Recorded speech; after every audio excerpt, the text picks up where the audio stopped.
Good morning to all students. आज हम जो क्लास स्टार्ट करेंगे इसमें, गुड मॉर्निंग कोमल, सीएसएस में अंदर आज हम पढ़ेंगे इसमें सीएसएस एनिमेशन। ठीक है, तो ये सीएसएस एनिमेशन क्या होता है student? CSS animation is used to create animation on the web page. अगर आप वेब पेज के ऊपर एक एनिमेशन क्रिएट करना चाहते हैं, ठीक है, तो उस केस में हम सीएसएस एनिमेशन को हम यूज करते हैं। इससे फायदा क्या होता है कि जो सीएसएस का 3 वर्जन आया था, सीएसएस 3, इसमें जो एनिमेशंस हैं उन्होंने क्या किया, जैसे हम फ्लैश के अंदर एनिमेशन क्रिएट करते हैं, जावास्क्रिप्ट में हम एनिमेशन क्रिएट करते हैं, वो रिप्लेस कर लिया। यानी कि ये फैसिलिटी अब आपको सीएसएस 3 के अंदर भी मिलती है कि आप इसके अंदर भी फ्लैश और जावास्क्रिप्ट की तरह एनिमेशन को क्रिएट कर सकते हो। ठीक है, जो सीएसएस एनिमेशन है वो अब सीएसएस 3 के अंदर भी आपके लिए अवेलेबल है। तो यहाँ पे अब आपको गुड मॉर्निंग सिमरन, अब यहाँ पे देखो, आपको जो हम एनिमेशन क्रिएट करते हैं उसके लिए देखो एक सिंटेक्स यूज करते हैं हम, एट द रेट ऑफ की फ्रेम्स रूल, कि जो आपका सीएसएस एनिमेशन है आपका, वो सीएसएस एनिमेशन आपका जो क्रिएट होता है is created in the at the rate of की फ्रेम रूल। ये याद रखना है आपको कि हम सीएसएस में जो एनिमेशन क्रिएट करते हैं वो इस रूल के अंदर हम क्रिएट करते हैं। और हम ये किस लिए यूज करते हैं? अगर आप एनिमेशन को चेंज करना चाहते हो एक करंट स्टाइल से लेके एक न्यू स्टाइल में, मान लीजिए कि पहला हमने एक बॉक्स बनाया जिसका कलर हमने रेड ले रखा है और उसको आपने क्या किया, ग्रीन कलर में कन्वर्ट कर दिया। ठीक है, जब आप एनिमेशन क्रिएट करते हो एट द रेट ऑफ की फ्रेम रूल के अंदर, तो आपको इसमें क्या करने पड़ते हैं, सेलेक्टर्स को यूज करना पड़ता है, अदरवाइज जो एनिमेशन है उसका कोई भी इफेक्ट नहीं होगा। उसको आपको क्या करना पड़ेगा, सेलेक्टर्स के साथ बाइंडेड करना पड़ेगा। ठीक है, animation could be bind with selector HTML element. ठीक है, by specifying at least below 2 properties. Animation के लिए कम से कम जो आपके पास 2 प्रॉपर्टीज होनी चाहिए, वो 2 प्रॉपर्टीज पूरी करना जरूरी है। एक तो होती है the name of the animation, कि आपने एक एनिमेशन का नाम देना है, और दूसरा आपके पास क्या होता है कि आपने एक एनिमेशन की ड्यूरेशन देनी है। ठीक है, तो यहां से हम देखिए आगे चलते हैं इसके अंदर, यहाँ पे एनिमेशन प्रॉपर्टीज की कुछ आपकी एनिमेशन प्रॉपर्टीज होती हैं। जैसे मैंने अभी आपको देखो एट द रेट ऑफ की फ्रेम के बारे में बताया, ये एनिमेशन को स्पेसिफाई करने के लिए यूज करते हैं। फिर आपके पास आती है यहाँ पे ये एनिमेशन, ये एक शॉर्ट हैंड प्रॉपर्टी है। ठीक है, use for setting all the properties.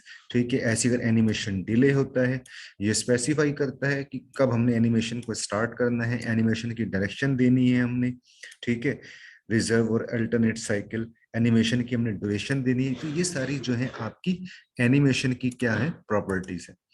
ठीक है, ये सारी प्रॉपर्टीज हैं, ये आप थ्योरी क्लास के अंदर आप पढ़ सकते हैं। मैं सबलाइम टेक्स्ट एडिटर पे चलता हूँ और हम प्रैक्टिकली एनिमेशन को हम कैसे यूज करेंगे, मैं आपको वो प्रोग्राम के हेल्प से आपको मैं समझाता हूँ कि आप एनिमेशन को किस तरीके से यूज करोगे। तो यहाँ पे देखिए हम क्या काम करते हैं, फाइल को मैं सेव कर लेता हूँ। आपने कंट्रोल एस के प्रेस कीजिए आप इसमें। ठीक है, यहाँ पे देखिए मैंने CSS1 के नाम से मैंने फोल्डर बना रखा है। यहाँ पे देखिए आप फर्स्ट 7 नाम दे दीजिए .html। ठीक है, और अब आप यहाँ पे HTML लिखिए, इसके अंदर साइज में बड़ा कर देता हूँ। HTML को क्लोज कीजिए, फिर हेड को क्लोज, फिर इसी के अंदर आप यहाँ पे ले लो बॉडी, बॉडी को क्लोज कर दो। यहाँ पे आप क्या ले लो, इसके अंदर टाइटल, टाइटल को क्लोज कर दो। यहाँ पे आप क्या ले लो, स्टाइल को क्लोज कर दो। यहाँ पे अब आप इसके अंदर क्या लोगे, CSS एनिमेशन एग्जांपल, इसके अंदर आप यहाँ पे दे दिया आपने चेंजिंग बैकग्राउंड कलर। ठीक है, अब आप यहाँ पे क्या काम करोगे, मैं बॉडी के अंदर यहाँ पे एक div टैग ले लेता हूँ। div टैग हम डिवीजन के लिए यूज करते हैं, पर लिखना कुछ नहीं है, सिंपल मैंने div टैग यहाँ पे मैंने इसको यूज कर दिया। ठीक है। अभी जब आप इस प्रोग्राम को आप रन कराओगे, मैं इसको यहाँ से मिनिमाइज करता हूँ और यहाँ से CSS1 के फोल्डर में जाऊंगा। फर्स्ट 7 पे मैं क्लिक करता हूँ। तो अभी देखो मैंने div टैग यूज किया हुआ है, बट अभी आपको इसमें कुछ रिजल्ट आपको नजर नहीं आ रहा। मैं div टैग के अंदर यहाँ पे लिख देता हूँ कुछ भी, जैसे देखो मैंने एनिमेशन दे दिया। तो अब आप देख सकते हो यहाँ पे आपको रिजल्ट देखो यहाँ पे लिखा हुआ नजर आएगा, गुड मॉर्निंग सचिन। यहाँ पे इसमें रिजल्ट देखो आपको लिखा हुआ नजर आएगा। ठीक है, बट हमें इसके अंदर रिजल्ट दिखाना नहीं है, ये तो जस्ट मैंने आपको ऐसे ही बताया। इसको मैं ब्लैंक छोड़ता हूँ और अब मैं यहाँ स्टाइलिंग के अंदर जाता हूँ। div की मैं यहाँ पे स्टाइलिंग करूंगा। तो मैं यहाँ पे कैसे div की स्टाइलिंग करता हूँ, इसके अंदर विड्थ दे दिया आपने 100 पिक्सल। ठीक है, हाइट में यहाँ पे दे देता हूँ इसके अंदर 100 पिक्सल। फिर मैं यहाँ पे बैकग्राउंड रेड दे देता हूँ। इसके अंदर यहाँ से इसको रिफ्रेश करता हूँ, इसके अंदर रिफ्रेश किया तो ये देखो हाइट इसकी 100 पिक्सल हो गई, विड्थ भी देखो आपके पास ऐसे 100 पिक्सल हो गई और बैकग्राउंड आपके पास रेड हो गया। ये तो हम सिंपली जैसे हम काम करते हैं ये हमने वो किया। अब मैं यहाँ पे क्या काम करता हूँ, एनिमेशन यूज करूंगा। एनिमेशन, जैसे मैंने अभी आपको थ्योरी क्लास के अंदर बताया कि एनिमेशन के लिए दो चीजों का होना जरूरी है। एक तो first one, the name of the animation. ठीक है, एनिमेशन का नाम और उसकी ड्यूरेशन। ओके, तो ये दो चीजें होनी जरूरी हैं और यही दो चीजें मैं यहाँ पे देता हूँ। इसके अंदर मैं यहाँ पे एनिमेशन का नाम क्या देता हूँ, माई फर्स्ट। ठीक है, यहाँ पे मैंने एनिमेशन का नाम यहाँ पे दे दिया मैंने माई फर्स्ट, और इसकी ड्यूरेशन दे देता हूँ मैं 5s, 5 सेकंड। इसका मतलब क्या हो गया, सेकंड। अब यहाँ पे मैं क्या काम करूंगा, इसके अंदर इसको चलाने के लिए क्या लिखूंगा, एट द रेट ऑफ की फ्रेम। आपको याद होगा कि मैंने अभी इसके अंदर आपको बताया था कि जो एनिमेशन आपका क्रिएट होता है वो एट द रेट ऑफ की फ्रेम के अंदर यूज होता है। ये एनिमेशन को स्पेसिफाई करता है। ठीक है, जो दिस वन है एट द रेट ऑफ की फ्रेम, जो CSS एनिमेशन है वो इसी के ही अंदर आपके पास यहाँ पे क्रिएट होता है। इन CSS animation is created in the at the rate of की फ्रेम रूल। ये इंपॉर्टेंट है, ध्यान रखिएगा इसको। तो यहाँ से मैं सबलाइम टेक्स्ट एडिटर के ऊपर चलता हूँ। यहाँ पे मैं क्या लिखूंगा, की फ्रेम्स, और यहाँ पे मैं इसका नाम देता हूँ माई फर्स्ट। यहाँ पे देता हूँ मैं फ्रॉम बैकग्राउंड, फ्रॉम बैकग्राउंड। यहाँ बैकग्राउंड मैंने रेड दे दिया। ठीक है, कॉलन साइन। और इधर मैं यहाँ पे इधर इसमें यहाँ पे ये नहीं आएगा, आप यहाँ पे ये डालना है आपने। इधर भी आप यहाँ पे ये डालिए। ठीक है, फिर टू, फिर यहाँ पे बैकग्राउंड ग्रीन। ठीक है, सेव कर दो। इस पे हम यहाँ पे रिफ्रेश करेंगे, यहाँ से ये रिफ्रेश करेंगे तो आप ये देख सकते हो, देखो आपको इफेक्ट नजर आ रहा होगा कि रेड से जो है आपके पास क्या हो गया, ग्रीन हो गया। मैं अगेन रिफ्रेश करता हूँ, ध्यान से देखिएगा, बैकग्राउंड रेड से आपके पास क्या हो गया, यहाँ पे ग्रीन हो गया। और ये काम हमने देखो यहाँ पे मैंने क्या कर रखा है, बैकग्राउंड रेड से मैंने ग्रीन कर रखा है। अब मैं यहाँ पे देखो येलो कर देता हूँ, ये देखो इसमें जाओगे, यहाँ से रिफ्रेश करोगे तो ये देखो आपके पास ऐसे येलो में कन्वर्ट हो जाएगा। तो ये होता है स्टूडेंट आपके पास CSS एनिमेशन। ठीक है, तो इस तरीके से हम एनिमेशन को हम CSS के अंदर यूज करते हैं। आप इसका जो है यहाँ से मैं साइज छोटा कर रहा हूँ, आप इसका स्नैपशॉट ले लो। और आपको ये जो प्रोग्राम्स हैं, देखो आपको प्रोग्राम्स सुन, यहाँ पे भी आप देखो थ्योरी के अंदर जाके देखोगे तो आपको एनिमेशन से रिलेटेड प्रोग्राम आपको यहाँ पे काफी सारे मिल जाएंगे। ठीक है, आप अपनी प्रैक्टिस कर सकते हो, काफी सारे एनिमेशन आपको यहाँ से प्रोग्राम एनिमेशन के मिल जाएंगे। और आप इसका भी स्नैपशॉट ले लो। ठीक है, और जरा मुझे कमेंट करके सभी स्टूडेंट फटाफट बताइए कि आपको ये कंसेप्ट क्लियर हुआ, आपको समझ में आया कि हम एनिमेशन को CSS के अंदर किस तरीके से यूज करते हैं।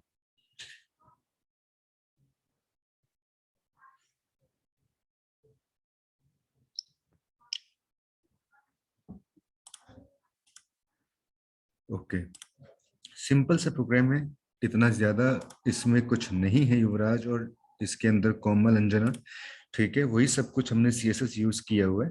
अब देखो, एक इसके अंदर हम एनिमेशन से रिलेटेड एक प्रोग्राम हम और करते हैं। तो मैं यहाँ पे क्या काम करता हूँ, देखो ये प्लस का सिंबल आपको नजर आ रहा है, मैं इस पे क्लिक करता हूँ, यहाँ से एक न्यू फाइल में यहाँ पे और ले लेता हूँ, ठीक है। कंट्रोल S से इसको मैं सेव करता हूँ यहाँ पे, इसका नाम मैं देता हूँ यहाँ पे first8.html। तो अब मैं यहाँ पे क्या काम करता हूँ, HTML, वही आपने पहले इसका स्ट्रक्चर तैयार कर लो जब भी आप काम करो। फिर यहाँ पे ले लो टाइटल, टाइटल को क्लोज कर दो।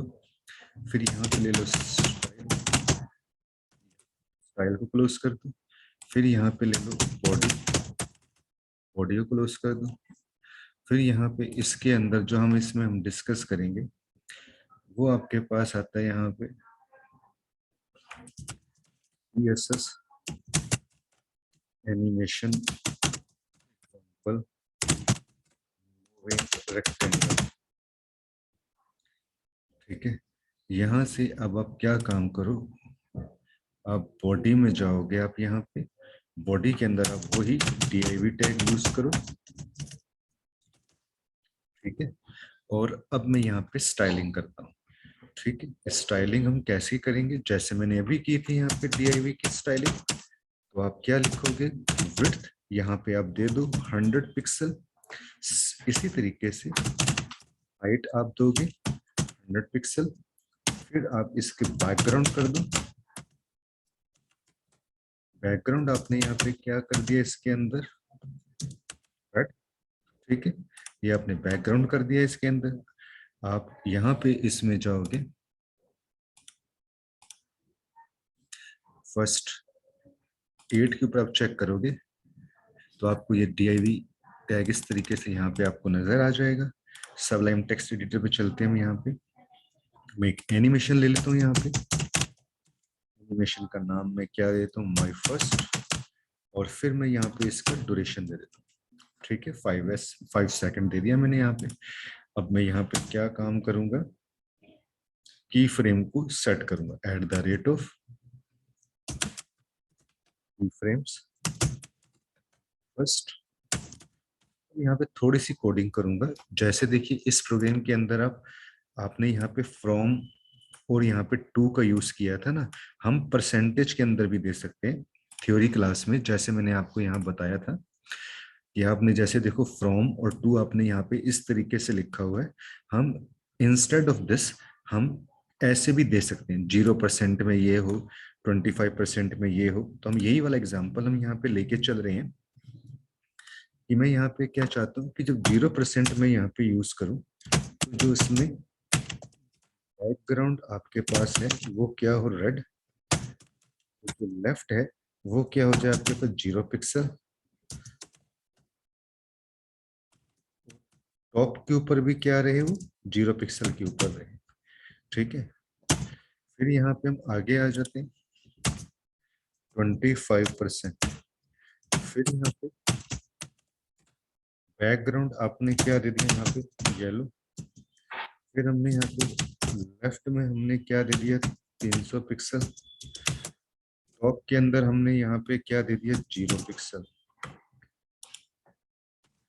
फिर यहाँ पे आपके पास आता है 50%। 50% में बैकग्राउंड आपने क्या दे दिया यहाँ पे ब्लू, ये 50% पे ब्लू हो जाए। लेफ्ट आपने क्या दे दिया यहाँ पे 300 पिक्सल, टॉप क्या दे दिया आपने यहाँ से, टॉप में दे दिया आपने 200 पिक्सल। फिर यहाँ से इसके अंदर 75% पे 75% पे बैकग्राउंड आपने यहाँ पे क्या दे दिया ग्रीन, लेफ्ट पे आपने क्या दे दिया 0 पिक्सल, और यहाँ पे टॉप के अंदर आपने क्या दे दिया 200 पिक्सल, ठीक है। फिर यहाँ से इसके अंदर हमने 100% कर दिया हमने। बैकग्राउंड मैंने यहाँ पे दे दिया रेड, लेफ्ट से दे दिया मैंने 0 पिक्सल, टॉप के ऊपर दे दिया मैंने यहाँ पे 0 पिक्सल। ठीक है। तो कोडिंग कोई इतनी यहाँ पे कॉम्प्लिकेटेड नहीं है कि जब 0% हो तो बैकग्राउंड क्या हो, रेड हो, लेफ्ट में रहे 0 पिक्सल, टॉप में रहे 0 पिक्सल। 25% पे क्या हो कि जो आपकी बैकग्राउंड है स्टूडेंट वो क्या हो जाए, येलो, और लेफ्ट में आ जाए 300 पिक्सल पे, टॉप पे 0 पिक्सल पे। अगर 50% पे क्या हो कि जो बैकग्राउंड है वो ब्लू हो जाए, फिर 75% पे बैकग्राउंड ग्रीन हो जाए, 100% पे बैकग्राउंड रेड हो जाए, और ये अपनी पोजीशन भी चेंज करता रहे। तो अब इस केस में देखो मैंने इसको सेव कर दिया, मैं यहाँ से इसको रिफ्रेश करता हूँ, यहाँ से जाऊंगा, जैसे मैं देखो इसको रिफ्रेश करता हूँ, देखो येलो हो गया, ब्लू हो गया, ग्रीन हो गया आपके पास, देखो फिर रेड हो गया। जैसे मैंने इसके अंदर आपको यहाँ पे बताया था कि पहले रेड हुआ, फिर येलो हुआ, फिर ब्लू हुआ, फिर ग्रीन हुआ, फिर रेड हुआ। लेकिन जो हमने इसकी पोजीशन दी है वो चेंज नहीं हुई। पोजीशन में सुनिए यहाँ पे एक ही जगह फिक्स रहता है। तो आपको इसके लिए क्या काम करना पड़ेगा, क्योंकि अभी इसकी पोजीशन क्या है, बाय डिफॉल्ट इसकी पोजीशन एब्सोल्यूट है। ठीक है, एब्सोल्यूट का मतलब क्या होता है कि वो फिक्स रहता है। मुझे इसकी पोजीशन को चेंज करना है। तो मैं इसकी पोजीशन को चेंज करने के लिए स्टूडेंट यहाँ पे मैं क्या काम करूंगा, यहाँ मैं इसकी पोजीशन क्या कर देता हूँ, एब्सोल्यूट की जगह मैं यहाँ पे रिलेटिव कर देता हूँ। जैसे आप रिलेटिव करते हो और आप प्रोग्राम को रिफ्रेश करते हो, अब आप देखो, ये देखो इधर आया, इधर आया, इधर आया, फिर इधर आया। तो ये होता है कि हमने एक रेक्टेंगल बनाया जो आपका क्या कर रहा है, मूविंग कर रहा है। अगेन आई रिफ्रेश दिस, आप सब देख सकते हो, देखो किस तरीके से आपका ये काम कर रहा है। बहुत ही ये सिंपल सा ही प्रोग्राम है, इतना कॉम्प्लिकेटेड नहीं है। तो आप सब इसका स्नैपशॉट ले लो, नहीं तो आपको ये वहां पे भी आपको ये मिल जाएगा। सबको क्लियर हुआ, जरा कमेंट करके बताएंगे ये सबको क्लियर हुआ प्रोग्राम। तो ये मैं आपको जो इसके अंदर मैंने आपको एनिमेशन प्रॉपर्टी के बारे में मैंने आपको बताया कि हम किस तरीके से एनिमेशन को यहाँ पे यूज करते हैं। और जो मेरे बाकी स्टूडेंट्स हैं इसमें, अंजना चली गई, अंजना क्यों चली गई, कन्हैया, कोमल, गीता, आप सबको समझ में आया है इसमें कि किस तरीके से हम इसको यूज करते हैं। मेरी आवाज क्लियरली सुनाई दे रही है आपको? अब जैसे मान लीजिए आपको ये जो फर्स्ट स्क्रीन दिया हुआ है सुना है, इसकी फाइंड करनी है, तो इसका एड्रेस देंगे यहाँ पर, तो ये मैंने आपको बताया कि हम एनिमेशन प्रॉपर्टी को हम कैसे इसके अंदर यूज करते हैं स्टूडेंट। अब देखिए ऐसे ही मैं आपको इसके अंदर एक प्रॉपर्टी में इसमें आपको और कवर कराऊंगा, ग्रिड प्रॉपर्टी। देखो ग्रिड प्रॉपर्टी को हम किस तरीके से हम यहाँ पे यूज करते हैं। तो ग्रिड प्रॉपर्टी देखो आपके पास कैसे यूज होगी, यहाँ पर जिस स्ट्रिंग के आपने फाइंड करने हैं उस स्ट्रिंग का आप क्या करेंगे, सेल का एड्रेस इतने का आप स्नैपशॉट ले लो। और अब मैं आपको ग्रिड प्रॉपर्टी इसके अंदर मैं बताने जा रहा हूँ आफ्टर एनिमेशन प्रॉपर्टी कि हम ग्रिड को कैसे यहाँ पे यूज करते हैं। तो देखो अब मैं यहाँ से क्या काम करता हूँ, मैं एक यहाँ से नया पेज और ले लेता हूँ इसके अंदर। अब मैं यहाँ पे जाऊंगा, HTML इसको भी हम सेव कर लेते हैं, और यहाँ पे मैं इसका नाम दे देता हूँ फर्स्ट 9.html। सेव के ऊपर मैं क्लिक करता हूँ, HTML टाइटल को क्लोज कर दिया, हेड को क्लोज कर दिया, बॉडी बॉडी को मैंने क्लोज कर दिया, HTML को मैंने क्लोज कर दिया। अब मैं यहाँ पे ले लेता हूँ इसके अंदर स्टाइल, ये स्टाइल को मैंने क्लोज कर दिया यहाँ पे। और अब हम इसके अंदर पढ़ेंगे ग्रिड प्रॉपर्टी। ठीक है, तो ग्रिड यहाँ पे मैं लिख देता हूँ working with CSS grid property. तो ग्रिड प्रॉपर्टी को देखो आप कैसे यूज करोगे। मैं यहाँ पे बॉडी के अंदर जाऊंगा, मैं बॉडी के अंदर यहाँ पे कुछ div टैग यूज कर लेता हूँ, div टैग यहाँ पे मैं कुछ इसमें लिख देता हूँ 1। यहाँ पे मैं ले लेता हूँ क्लास इज इक्वल टू, मैं यहाँ पे लिख देता हूँ नम। ठीक है, अब मैं कुछ ऐसी इसकी कॉपी पेस्ट कर लेता हूँ, और एक div जो मैंने यहाँ इसको बंद कर दिया इस वाले को, अब मैं इसकी कॉपी करूंगा। यहाँ से आप कॉपी पे क्लिक करो, और अब मैं यहाँ से कंट्रोल वी से कंट्रोल वी से कंट्रोल वी से यहाँ कंट्रोल वी से कंट्रोल वी से कंट्रोल वी से यहाँ से करता हूँ। यहाँ मैंने क्या कर दिया 2, यहाँ पे मैं क्या कर देता हूँ 3, और यहाँ मैं क्या कर देता हूँ इसके अंदर 4, यहाँ मैंने 4 कर दिया। फिर मैं यहाँ पे क्या कर देता हूँ इसके अंदर 5, फिर यहाँ पे मैं क्या कर देता हूँ 6, यहाँ मैं क्या कर देता हूँ 7, और फिर मैं यहाँ पे जाऊंगा, यहाँ पे मैं क्या कर देता हूँ 8। ठीक है, तो जो यहाँ DIV मैंने यहाँ पे लिया हुआ है, DIV class is equal to main.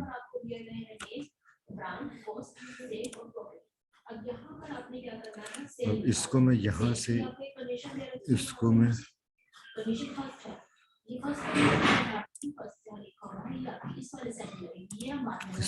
यहाँ से मैं मिनिमाइज करता हूँ,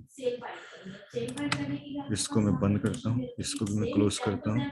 ठीक है, अब मैं यहाँ से इधर जाऊंगा, इसके अंदर यहाँ पे 9 पे क्लिक करूँ। अब जैसे मैं इस पे क्लिक करता हूँ तो अभी आप देखोगे सिंपली आपके पास यहाँ पे ये देखो 1 2 3 4 5 6 7 8 सिंपली आपके पास ये प्रिंट हो रहा है। ठीक है, अब मैं देखो क्या काम करूंगा, मैं यहाँ पे नम की स्टाइलिंग करूंगा सबसे पहले।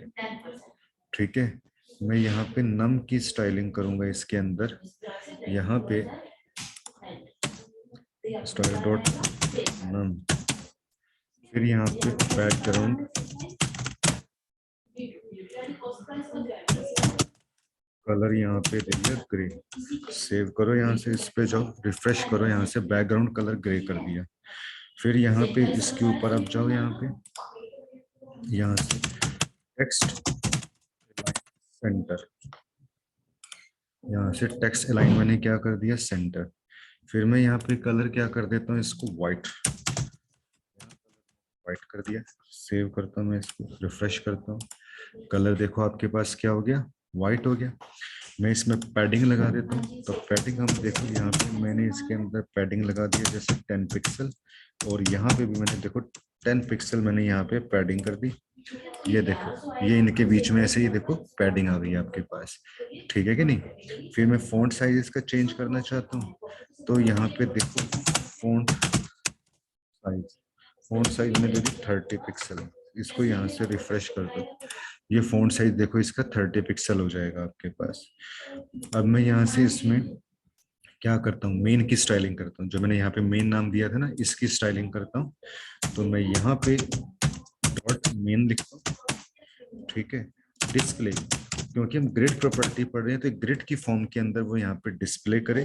रिफ्रेश करता हूँ, तो अभी देखो कोई फर्क नहीं पड़ेगा, हमें और भी इसके साथ यहाँ पे यूज करना पड़ेगा। मैं यहाँ ग्रिड कर देता हूँ, फोटो फोटो, यहाँ पे इसके अंदर ऑटो ऑटो ऑटो, सेव करो, यहाँ से रिफ्रेश करो, तो ये देखो ये इस तरीके से आ गया। इसका मतलब क्या है, ये जो है डिनोट कर रहा है रो को।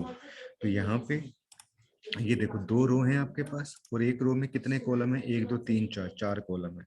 तो ये यहाँ पे बताएगा कि एक रो में आपके पास यहाँ पे कितने कॉलम, 1 2 3 4, जिसके लिए मैंने यहाँ पे ऐसे लिख दिया इसके अंदर। फिर मैं यहाँ पे क्या करता हूँ, ग्रिड गैप दे दिया मैंने यहाँ पे 10 पिक्सल। ग्रिड गैप, ये देखो ग्रिड के बीच में गैप आ जाएगा यहाँ पे, ये देखो इतना इतना आपके पास यहाँ पे गैप आ जाएगा। मैं यहाँ पे बैकग्राउंड कलर, यहाँ पे मैंने बैकग्राउंड कलर मैंने यहाँ पे क्या कर दिया, ब्लैक। सेव करो, रिफ्रेश कर दो, यहाँ से ब्लैक कलर आ जाएगा आपके पास। पैडिंग देना चाहते हो, यहाँ से इसके अंदर आपने पैडिंग दे दी, पैडिंग दे दी 10 पिक्सल, यहाँ से पैडिंग दे दी मैंने 10 पिक्सल। रिफ्रेश करेंगे तो ये देखो आपके पास 10 पिक्सल की पैडिंग आ जाएगी। तो स्टूडेंट ये होती है आपकी ग्रिड प्रॉपर्टी। तो बताइए स्टूडेंट, ये क्लियर हुआ कंसेप्ट आपको ग्रिड प्रॉपर्टी का? ग्रिड प्रॉपर्टी का कंसेप्ट आपको समझ में आया? इसका भी स्नैपशॉट ले लो, मैं थोड़ा साइज छोटा कर रहा हूँ इसका। ये देखो सिंपल सा कंसेप्ट है आपके पास कि ग्रिड प्रॉपर्टी को हम कैसे यूज करते हैं, आप ट्राई करके देख सकते हो। यहाँ पे ये देखो, ये ग्रिड प्रॉपर्टी आपकी है। ठीक है, ये वही प्रॉपर्टीज है स्टूडेंट हमने जो पहले पढ़ी हुई है, बस यहाँ पे हमने डिस्प्ले की है ये तीन प्रॉपर्टीज हमने यूज की है कि जो ग्रिड को ग्रिड फॉर्म में शो करे, ऑटो ऑटो, वो ग्रिड गैप, इसके बीच में हमने 10 पिक्सल का यहाँ पे गैप दे दिया। ठीक है, तो स्टूडेंट अभी आज की क्लास में आप केवल इतना ही अच्छे तरीके से आप रिवाइज करना, इसको अंडरस्टैंड करना। ठीक है,